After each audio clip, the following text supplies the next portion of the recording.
Pilgrims were an English sect of the Puritans, a separatist Protestant congregation. These Puritans didn't call themselves pilgrims, didn't come seeking religious freedom, and didn't wear buckle hats. By the time of the Pilgrims' arrival in 1620, two-thirds of Massachusetts' indigenous tribes had already been killed by new diseases brought by British explorers or kidnapped into the European slave trade. Plymouth Rock lay in the center of the territory of the recently extinct Pawtuxet tribe, which had been wiped out by a plague. Upon landfall, one of the first things the Pilgrims did was to rob the graves of the Wampanoag tribe and steal as much of the tribe's winter provisions as they could get their hands on. This caused tension between the Wampanoag, who ruled over Massachusetts, and the Puritans, which continued to increase until 1621 when Massasoit, the leader of the Wampanoags, found it politically advantageous to form an uneasy truce heavily slanted in the Europeans' favor. For the Wampanoags, the alliance was a necessity, which allowed them to focus on fighting off other tribes invading their territory. Squantum, or his real name, Tisquantum, was a member of the Pawtuxet tribe whose territory the Pilgrims had colonized.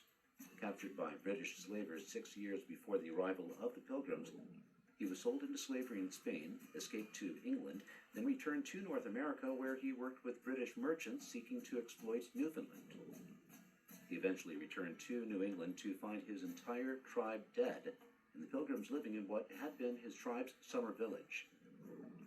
Tisquantum would become the key for survival of the Puritans as he showed them how to plant and fertilize corn and other native vegetables, where to fish, and how to communicate with natives. The Feast of 1621, which we think of as the first Thanksgiving, was not an annual dinner, but rather a celebration of a successful harvest after a harsh winter. A letter written by one of the 50 Puritans at the dinner, Edward Winslow, recounts that they survived this winter because of the Wampanoags, but didn't see them as equals and didn't invite the natives to the feast. During the celebration, the Puritans fired off muskets and cannons for sport, which put the Wampanoags on full alert. 90 armed natives marched to Plymouth to see what was happening, and they stayed to make sure the British weren't planning anything violent. The eventual feast was not one of thanks and respect, but one of distrust and aggressive action. Another, quote, Thanksgiving would only come 16 years later when the Puritans were celebrating their recent massacre of the Pequot tribe. Yay! Even this wasn't what we think of as Thanksgiving today, but instead a day-long Puritan fast in remembrance of God. The holiday and concept we know as Thanksgiving started in George Washington's 1789 Thanksgiving Proclamation, where the Puritans aren't even mentioned. The holiday wasn't celebrated nationwide until 1863, when Lincoln declared it a national holiday to try to keep the country united. Even the myth about the Indians and the Pilgrims didn't even come about until the 1900s, yet still this story is taught as fact in schools across the country.